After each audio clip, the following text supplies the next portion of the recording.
Hey there friends, thanks for checking in. If you love Springfield Armory 1911s and you love shooting 9mm, you'll dig this comparison. Over here we've got a Springfield 1911 Garrison chambered in 9mm versus the 1911 Operator, also chambered in 9mm. They have some similarities, they have differences, so let's talk about it.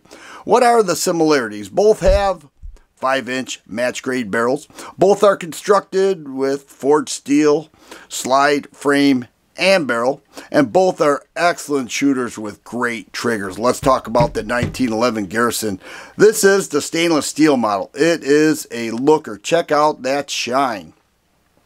The MSRP on this is $917. It's also available in a blued model. The blued model is about 50 bucks less. It has very thin wood grain grips, 3-dot Novak style sights, and you can tell that the way it ramps up right there. It has a matte top strap, a 9-round 9mm magazine, and an excellent shooting handgun. When I took this to the range, it shot incredibly well. Very happy with it. Now the trigger pull measures right around 4 pounds. There it is with that excellent 1911 reset. Wow, that is really nice. Now the thumb safety is on the left side of the pistol, right? It has a skeletonized trigger and hammer. Overall, very pleased with the way this fires. And if you have ever shot a 9mm out of an all steel frame 1911, you will recognize that it is very low recoil. Now over here we've got the 1911 Operator, and this is a little bit upgraded from this. Now if you love stainless, you're going to dig the Garrison, but if you love a Cerakote, which is extremely strong, the 1911 Operator, some of the features that it has I think are advantageous. You can tell right away. Nice looking G10 grips. This is also available in 45 ACP, and it has the exact same G10 grips. So if I had both these out here, from this perspective, you wouldn't be able to tell the difference between the 45 model or the 9mm 1911 Operator. The MSRP on this is a bit more though. It's $1,184. Is it worth it? Well, let's check it out. Already mentioned the G10 grips. Both have a smooth front strap, a textured flat mainspring housing, but what the Operator has is what they call the octo grip. See the difference there? All right, a little more traditional with the 1911 Garrison octo grip. I dig it. It kind of mimics the G10 a little bit, but when you grip this, it feels great. It has more of a tactical style rear sight where you can charge this off a boot, a counter, a belt, and a tritium front night sight.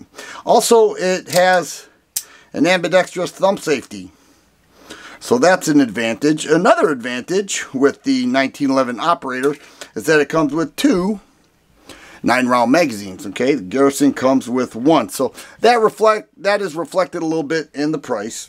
It also has a full 1913 rail right there to add accessories, as well as forward serrations that we do not see on the Garrison.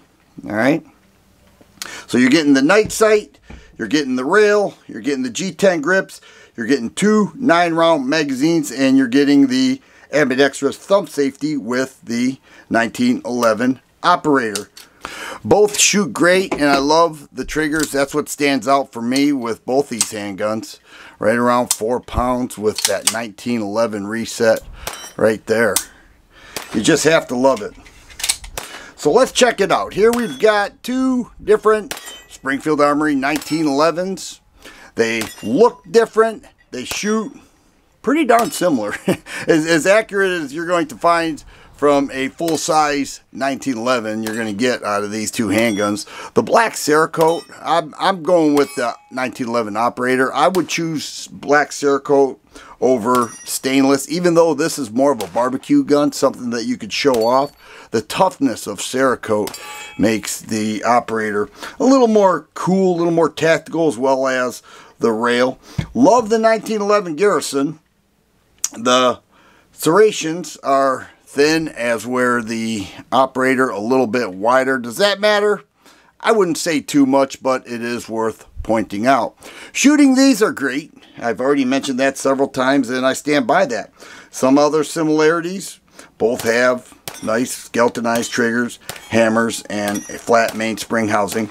The beaver tails look extremely similar, albeit black versus stainless. Doesn't really matter. And then, of course, the slide serrations, we'll take a closer look at that, as well as the way the sights are, the rear sights anyways. Tritium front dot, a not tritium front dot with the Garrison. Another similarity is both these handguns use a GI style guide rod. We could see that just by locking the slide back. If it did not have a GI style guide rod, we'd see the guide rod. Therefore, we don't. So we know it's a GI style guide rod. Let's check out the weight difference.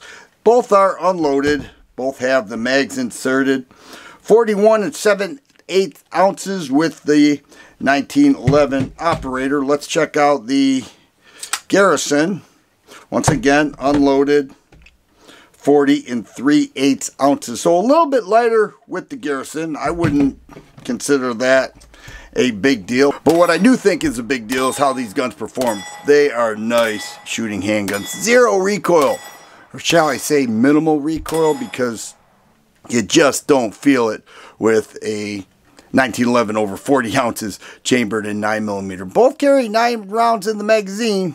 Both shoot incredibly well. But if I had to choose one, thankfully I don't because I own both of these, I would go with the 1911 operator.